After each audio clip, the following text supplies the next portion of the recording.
Today we are taking a step into pirate folklore, with tales of the high sea and far-flung colonies inspiring this build. Hey guys, and welcome back to another Conan Exiles video. Today we are on the Isle of Siptah, on the eastern edge of K12, building Missen's Freehold, a pirate sanctuary on the coast. This is an absolutely massive build, so of course this will be a speed build. The mods used are in the pinned comment below, so without further ado, let's get started. Coming into this build, I knew that I wanted to do something pirate related. I've been thinking over the past couple of weeks about some interesting Flotsam builds I could make for a pirate theme, though I was quite struggling with designs. However, whilst exploring Siptah, I happened upon this area and it was the perfect spot for a build like this. This build is inspired quite heavily by pirate folklore, including the rumoured 17th century pirate colony of Libertalia, sometimes also known as Libertalia. I've probably butchered the pronunciation on that, but alas, we move. It's not clear if Libertalia actually existed, or whether it existed in a different form, or it was just folklore. However, for this build, we'll assume that the information available about the colony is correct. Founded in the late 17th century by Captain James Missen in Madagascar, Libertalia was a free colony founded by a group of pirates. Freedom was very much the name of the game in Libertalia. The colony even got its name from liberi, the Latin word meaning free. The idea behind the settlement was to have a colony where people of all backgrounds and beliefs were free of scrutiny in what was, at the time, an undoubtedly radical system of governance.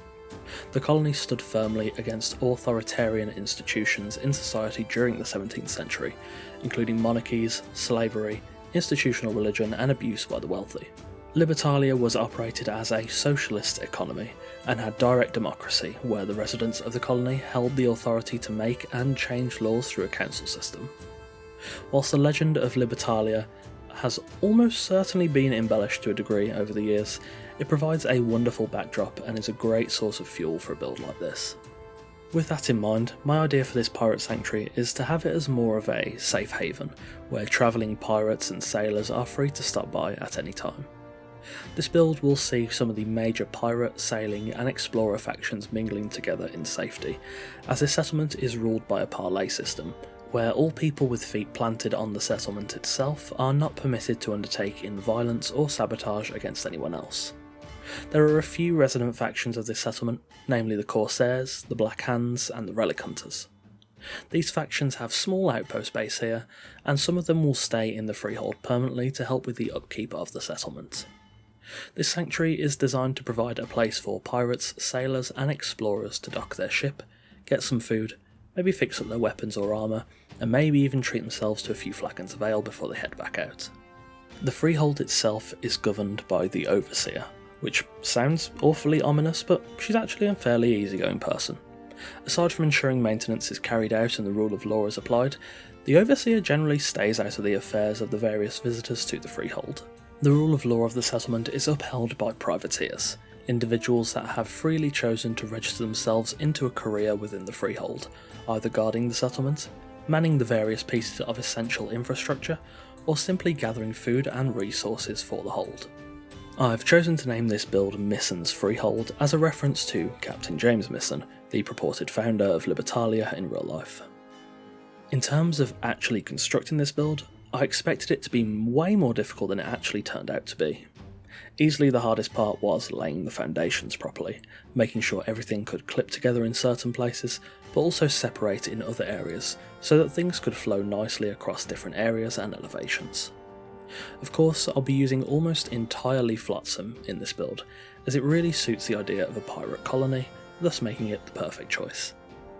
Once I had that massive base plate, it was a matter of deciding what to build where, and unlike most of my builds, I constructed buildings and fenced off areas without really considering what would go there, as I was more focused on the flow of the area. In retrospect, this approach was a slight detriment, as pre-planning those buildings would have probably allowed some of them to be a bit better, but considering this approach, I think it actually turned out pretty well. The overall flow of the freehold definitely benefited. The flow is pretty good, considering how huge the area is. Originally, I was just planning to build a 2-leveled settlement on one rock, however I couldn't resist the lure of expanding to the next rock over with a bridge and building an entry complex there too. Eventually, towards the end of the build, I also expanded downwards, building a coastal path that led down to a small port. In retrospect, the port might be a little too small for a build of this size, but it would be nice and easy to expand. In terms of what features this build has, there are quite a few to speak of. You have the Kraken Canteen on the ground floor, with the White Flag Tavern directly above it. Alongside that, you've got the Privateer Registration Office, the Bonded Bridge, the Port of Parley, the Burning Beacon, the Prow, and also some stores and residences throughout the freehold. There was definitely more I could have added to this build in terms of utility. A fence for stolen goods would have been a decent choice, along with maybe a more fleshed out port that included a ship repair station, and maybe even some more trivial utilities, such as a makeshift dentist and carpenter for all your golden teeth and peg legs. However, overall, I'm really happy with this build. It's been a little while since I've tried to build something really big like this design. Even my recent Frozen Castle build wasn't anywhere near as big as this, and in the end, I think it came out really well. Most importantly, it captures the essence of a pirate sanctuary really nicely. Even with the dodgy lighting on the Isle of Siptah, this build has a wonderful atmosphere. As with all of my speed builds, I'm going to let the rest of the construction phase run, and then I'll show you the finished, decorated build afterwards. As usual, all the links to my Twitch, Twitter, Patreon, Discord and NordVPN discount are in the description below, along with credit for the music used in this video. Also, feel free to let me know what you think of this build in the comments below, along with any suggestions you may have for any future builds. With that being said, I hope you enjoy the rest of the video.